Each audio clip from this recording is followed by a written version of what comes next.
Hi there, YouTube. It is 50 degrees outside. It's the first day that really feels cold.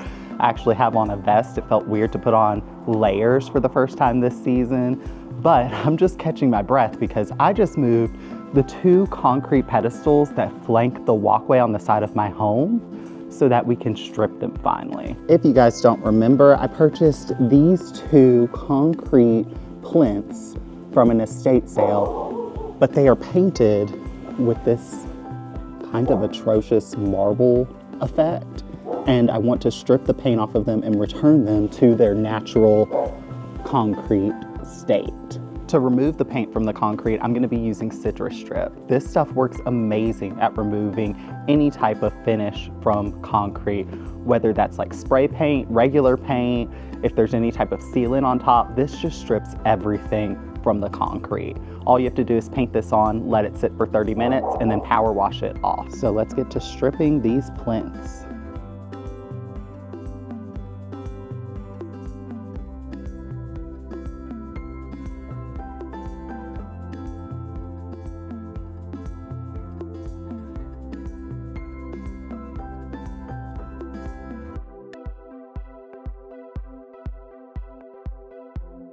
All right, got them both completely coated. I'm gonna set a timer for 30 minutes. You can already see the first one that we painted.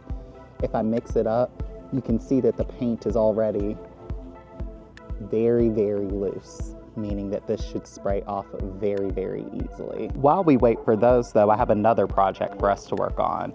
I have these 2 Emerald Green Arborvitaes that I wanna plant in the pots that flank the front door. Currently I have coleus in there, and with it being 50 degrees today, I don't think that they're going to make it, and I think that these Emerald Green Arborvitaes will look great all winter long. So I plan on putting those in, and then I have a couple extra squashes and little pumpkins to put in around them as well. Yeah, these are the 2 pots I was talking about by the front door that I want to replace.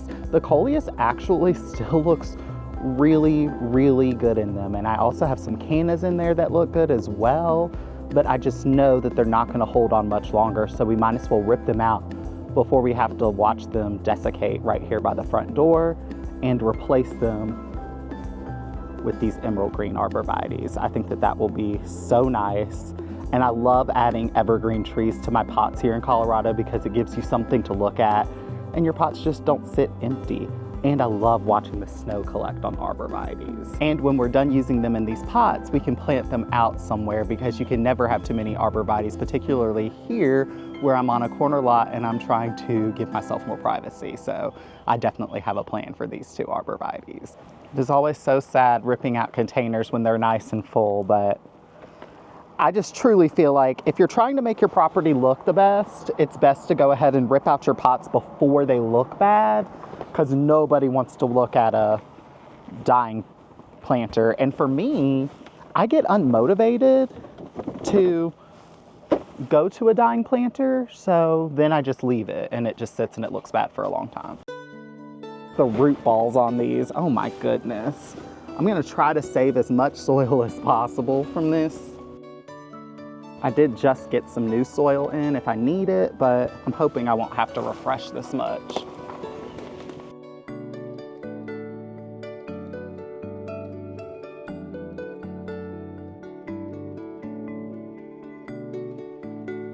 And then for the canna, we're gonna try to pull up the whole thing like I just did, and I will keep the tuber that it's attached to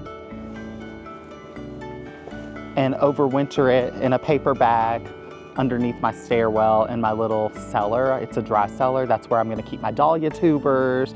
It's where I keep my spare mason jars. It's very small space, but it's nice to have something that like you don't have to look at all this stuff the whole season long. But yeah, all I'll have to do is chop off the foliage and keep the tuber, and we can replant this next year. I planted these tubers up for I think 2 seasons now, and they still keep going for me. I'm just gonna set this to the side somewhere so I don't forget it. And now for this one, which is so beautiful. It kills me to get rid of this one, but it's time. It's truly time.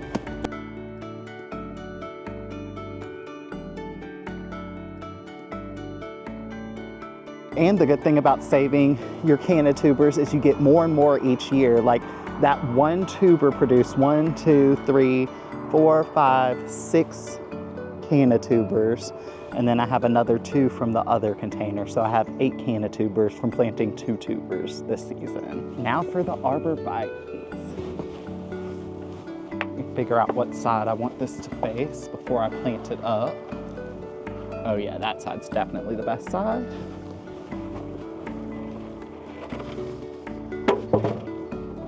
Don't really have to rough up these roots too much, but I am gonna do it just a little bit. Need to dig that hole deeper.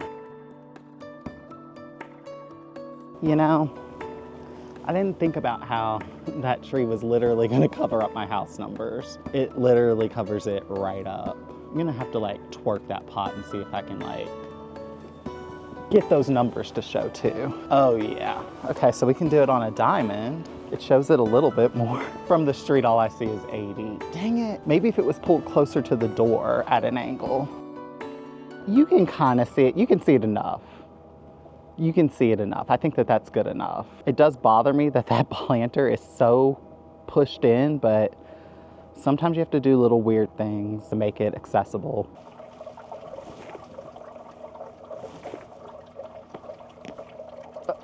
Found another canna bulb.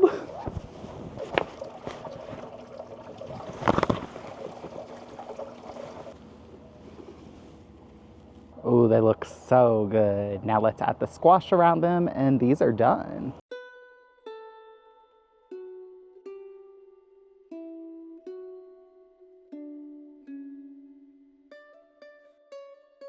Super festive and actually looks fresh, and it will look great all the way through November. All those squashes and little mini pumpkins should last all the way through October into November.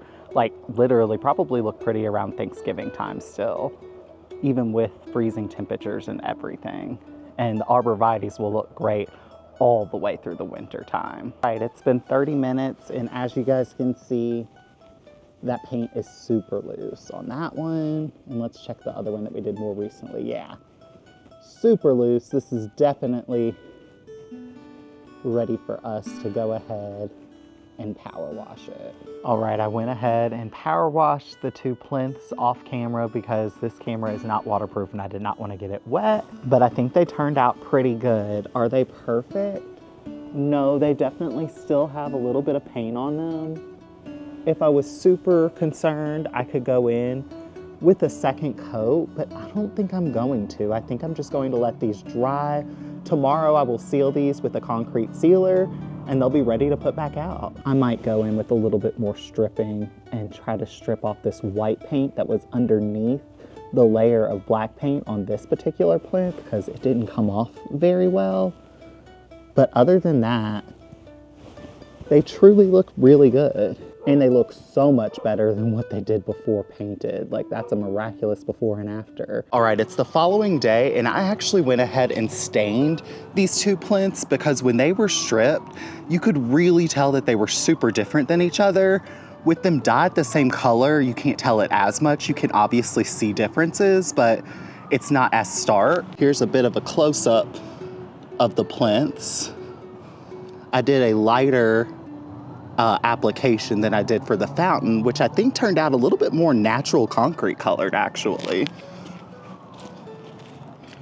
And here's the other one. It's not perfect. You can still see some paint chips on there, but I don't mind it at all and they look a lot better than they did before. Thank you guys so much for watching this video. I'll see you guys around for whatever video I come up with for next time. I'm gonna get inside because it is super cold this morning. It's only like 45 degrees this morning, so time to go get toasty. Thanks for watching and I'll see you guys around. Bye.